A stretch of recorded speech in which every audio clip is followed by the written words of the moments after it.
So October is Breast Cancer Awareness Month, and the CDC says it's the second most common cancer in women. The American Cancer Society adds that in the United States, more than 42,000 women are estimated to die this year from breast cancer alone, and that's why early detection is so critical. I'm joined by Dr. Jamie Sotkin, a breast surgeon for WellSpan Health. Thank you so much for joining us again. Really appreciate your time. Thank you so much for having me. Yeah, so the numbers are so alarming. I want to talk about Pennsylvania. The Pennsylvania Breast Cancer Coalition says about 2,000 women just in our state alone die from breast cancer each year. What are some of the warning signs of breast cancer? For most women, there aren't really any warning signs. That's why doing routine screening is so important. That's why we recommend getting a mammogram every year once you turn 40. But for some women, they do present with some warning signs. So feeling a new lump in your breast is always something that should be evaluated by a medical professional. I see plenty of women who feel a new mass and they say, oh, it's probably a cyst, or I had something like this before and it was benign. Or especially women who were recently breastfeeding that think it's related to breastfeeding and they kind of put it off. And I would not recommend that. Even if it's a false alarm, come in, let us examine you, let us take a look at it and tell you it's nothing to be worried about. So finding a mass in your breast, having any changes to your nipple is something that would be concerning if you're having discharge or a rash. Those are other things that should be evaluated pretty quickly. And do you have any tips when someone does a self-exam and when they should start getting mammograms?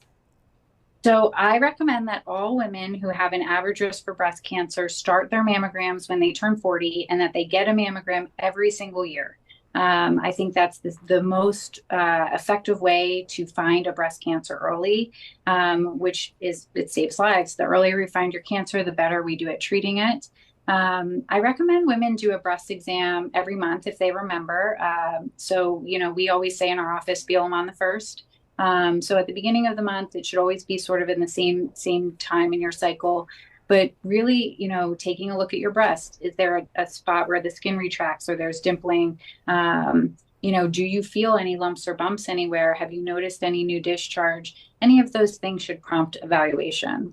Yeah, and moms live such a busy life, and I think between the time and also for many, not having insurance can be a problem. What should uninsured or underinsured women do in instances where they can't afford a mammogram? So in Pennsylvania, there are plenty of ways to get a screening mammogram if you are underinsured or uninsured. There are several different grant and reimbursement programs.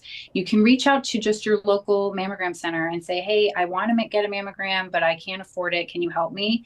I know at WellSpan we have programs to facilitate that, to provide access, and I'm sure that the surrounding facilities do as well.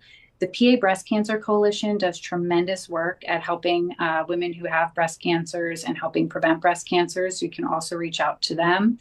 But just going to your closest breast imaging center and seeing if they can work with you. There are plenty of grant programs available. So money really should not prevent somebody from getting a screening mammogram or evaluation if they need it. Yeah, there's no excuse, and that was so great and helpful. So last time, you and I, we talked about breast density and the notification of it being added to a mammogram report. Now, as a provider, how does this change the opportunity for an early stage diagnosis? I think it's really important for all women to really have an understanding of what their risk is for developing a breast cancer.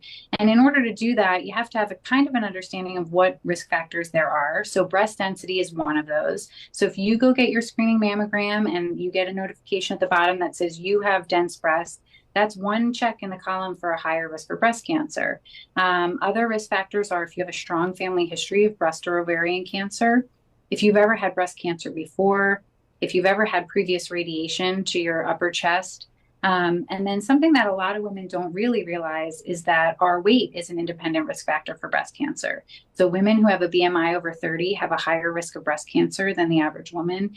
And so if you have one or two of those risk factors, you may need additional screening or surveillance. So I think being aware of what your personal risk is really helps to determine what extra steps you might need to take. And I feel like so many of us are touched by breast cancer in some way, whether it's a daughter, a mom, a wife, a grandma. What should we know about the treatments for breast cancer that are available right now? So most women who get breast cancer, I always say we treat you, it's a team sport, right? So there's not one way to treat a breast cancer. Many women who have breast cancer undergo surgery. Some women who get breast cancer have to go through chemotherapy.